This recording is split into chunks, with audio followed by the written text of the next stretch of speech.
সুপ্রিয় দর্শক বিন্দু, আসসালামু আলাইকুম। আলিফ ইলেকট্রনিক্সে স্বাগতম। আজকে আমি আবারও হাজির হয়েছি আর একটা প্রোডাক্টের রিভিউ নিয়ে। এটা সচরাচর গ্রাম বা শহরের প্রত্যেকটা বাড়িতেই একটা অবশ্য প্রয়োজনীয় জিনিস। এটাকে বলে হচ্ছে ব্লেন্ডার মেশিন, অর্থাৎ মশলা বাটার মেশিন। তো এই মশলা বাটার মেশিনটাই গ্রামের যে মহিলারা, ওরা অনেকেই সেভাবে চালাতে পারে না, হুটহাট এই কারণে নষ্ট হয়ে যায়।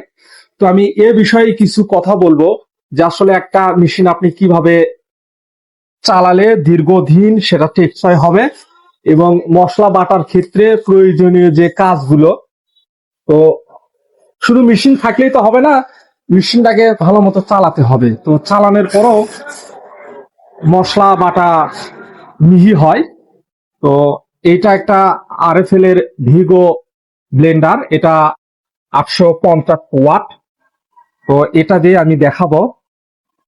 এই যে এটাতে 3টে বাটি থাকবে, এই যে আলাদা আলাদা 3টে বাটি।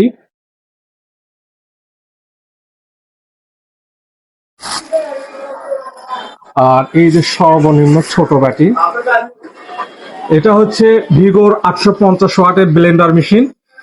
এটা সবচাইতে ছোট বাটি। এটাতে মোটামুটি 600 গ্রামের মতো মশলা বাটা যাবে। আর এটা হচ্ছে জুসার, এটাতে মোটামুটি 1.5 লিটারের পরিমাণে জুস একসাথে তৈরি করা যাবে। আর এটা হচ্ছে মিক্সার, এটাতে মোটামুটি 1 কেজি 200 গ্রামের মতো মশলা একসাথে বাটা যাবে। এই যে স্টিলের বাটিগুলো, এগুলো স্টেনলেস স্টিলের তৈরি। আর বিশেষ করে এর ভিতরের যে পাখাগুলো দেওয়া আছে, এগুলো বেশ শক্তিশালী এবং হার্ডি। এই যে প্রত্যেকটাতেই ব্লেড দেওয়া আছে। তবে যে 3টা বাটি দেখছেন, এই 3টা বাটি 3 ধরনের ব্লেড প্রোভাইড করা হয়েছে, কারণ 3টা 3 কাজে ব্যবহার করা হবে। আর বিশেষ করে যে মেইন সমস্যাটা দেখা দেয়, এই যে পিছনের যে সকেট, এটা এই যে ব্লেন্ডারের মাথায় যে সকেট, এটা অনেক সময় ভেঙে যায়। এটা ভেঙে যাওয়ার অনেক কারণ থাকে। তো একটা কারণ হচ্ছে, যখন আপনি এইরকম একটা ব্লেন্ডার মেশিনে এরকম বসানোর পরে এটা এটা একটা ঘুর দিতে হয়, একটা ঘুরন দিলে এটা যখন একদম ব্লেন্ডারের মাথার সাথে একদম ফিক্সড অ্যাটাচড খেয়ে যায়, তখনই আপনাকে এই মেশিনটা চালাতে হবে। অনেক সময় গ্রামের মহিলারা করে কি, একদম এইরকম অবস্থায় রেখে দিল, মনে করলো যে বসে গেছে, আর সাথে সাথে মেশিনটা স্টার্ট করে দিল। তখন হয় কি, এইটা যখন ঘাটে ঘাটে বসে না, তখন ঘর্ষণের ফলে এই যে এটা ভেঙে যায়, এটাও ভেঙে যায়। তো এই দিকটা অবশ্যই খেয়াল রাখবেন। একদম পারফেক্টলি বসার পরেই আপনার মেশিনটা চালাতে হবে। আর এর ভিতরে যেন পানি না পড়ে সেই বিষয়টা খেয়াল রাখতে হবে।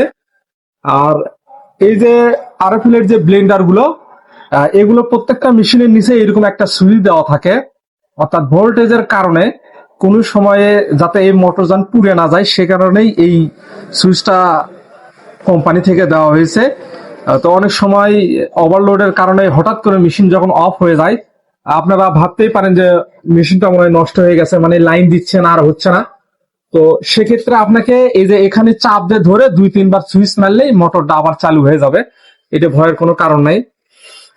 তো এই গেল মোটামুটি একটা ব্লেন্ডার চালাতে আপনার কি কি নির্দেশনা মানতে হবে।